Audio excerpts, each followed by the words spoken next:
If I wanted to kill somebody, I'd take this book and beat you to death with it, and I wouldn't feel a thing.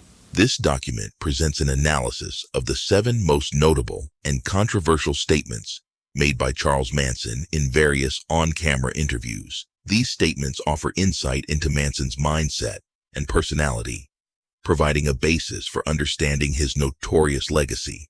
Number 1. Manson's perspective on lethal intent. In the first instance, Manson disclosed to a reporter his thoughts about committing murder. He indicated a disturbing willingness to act without hesitation, emphasizing his readiness to use any necessary means. This insight into Manson's mindset is critical for understanding his approach to such severe actions. Number 2. Psychic dissatisfaction. In a subsequent interview, Manson expressed a feeling of not having achieved enough, but framed this sentiment within a psychic context. This statement suggests a deeper, metaphysical sense of unfulfillment that Manson experienced. I don't need to feel guilty. I haven't done anything I'm ashamed of. Maybe I haven't done enough. I might be ashamed of that, for not doing enough, for not giving enough, for not being more perceptive, for not being aware enough, for not understanding, for being stupid. Number 3. Self-realization. In another engaging session, when questioned about his achievements in life, Manson provided a response that was both surprising and introspective. He seemed to confront certain truths about himself, offering a rare glimpse into his own perception of his life and actions. I know I don't know. I know I'm stupid. I admit I'm a petty whatever. I've never been a success at anything. I even got to the point where I didn't want to be a success at anything. What would being a success, what does that mean, you know? Money? Oh, I've had all the money in the world 3 times and I had to give it back. That's a stupid little game, you know?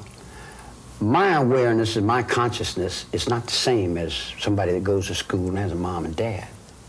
Number 4. Absence of remorse. A different interview focused on Manson's feelings of regret or guilt concerning his past actions.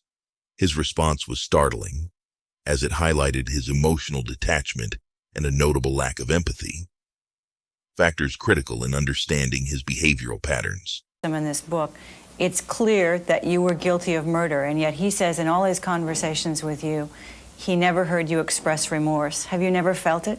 Remorse for what? You people have done everything in the world to me.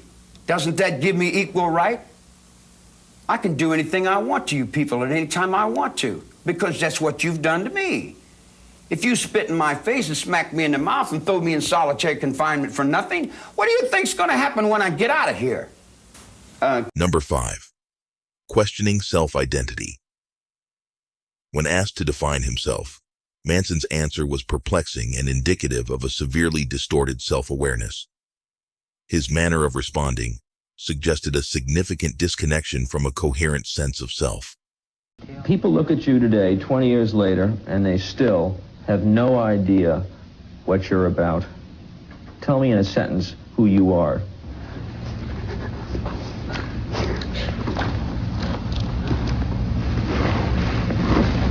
Nobody. I'm nobody. I'm a tramp, a bum, a hobo. I'm a boxcar and a jug of wine. And a straight razor if you get too close to me. Number 6. Controversial views on historical figures. In a particularly unsettling interview, Manson expressed his views on Adolf Hitler, disturbingly suggesting that Hitler played a role in creating order in the world. This statement is essential for comprehending Manson's extreme and often alarming worldview. I'll do. Anybody that wants to put order into the world, anybody that's got a brain that wants to put order into the world has got to stumble upon Hitler, because Hitler started putting order into the world. And when he started putting order into the world, it threw him out, it overwhelmed him. It was too big for him. He couldn't do it. You dig? Number 7. Explanation of the swastika symbol. Finally, Manson addressed the swastika symbol on his forehead His explanation was convoluted and chaotic, highlighting the complexity and unpredictability of his thought processes. I've got a curiosity. Can I ask you a question? Remember you had an X years ago and you changed it now to a swastika? No, I never changed. It's been the same thing all the way along. Wasn't it always an X? No, it never was. What's it stand for? It stands for whatever I mean it to stand for, and whatever I make it stand for, and whatever I want it to stand for. But you didn't one time say you were Xing yourself out? No, that was your newspapers that gave you that. What does it stand for you? It stands for many things. It would take 2 or 3 weeks to explain all the things that I've built. Can you give me an In example? the image. Certainly, I can give you an example of the United States flag of America. The swastika? The rising sun in the Japanese flag. The Star of David to the Israelis. Whatever country or nation or people or cause has always had a symbol. And that's your symbol? That's mine. I put that there from 2 or 3 other symbols. I didn't want to put a Christian symbol, and I didn't want to put an Antichrist symbol, and I didn't want to put a pro-communism, and I didn't want to put an anti-thermoflacaflop and all that kind of stuff that you play. But it is a swastika. That would be Germany, wouldn't it? No, Nazi? that's not a Nazi. Hitler got that sign from mysticism and reversed it. He did the same thing, only he did it backwards. You know, it's the thought's still here, just like the thought that he picked up was there when he picked it up. The thought has always been here. It's been here since the pyramids have been here, since David and the giant, since the whole thing. It's always been here. And every once in a while, there's a guy like Magandhi that comes and picks it up. Or there's a guy like Paharasha Yogananda, or somebody coming out of some prison, or somebody doing something, and they pick it up for a while, and they carry it for a few steps, and then when they're gone, you say, oh, what a good guy he was. But while he's here, he's always just no good at all, you know.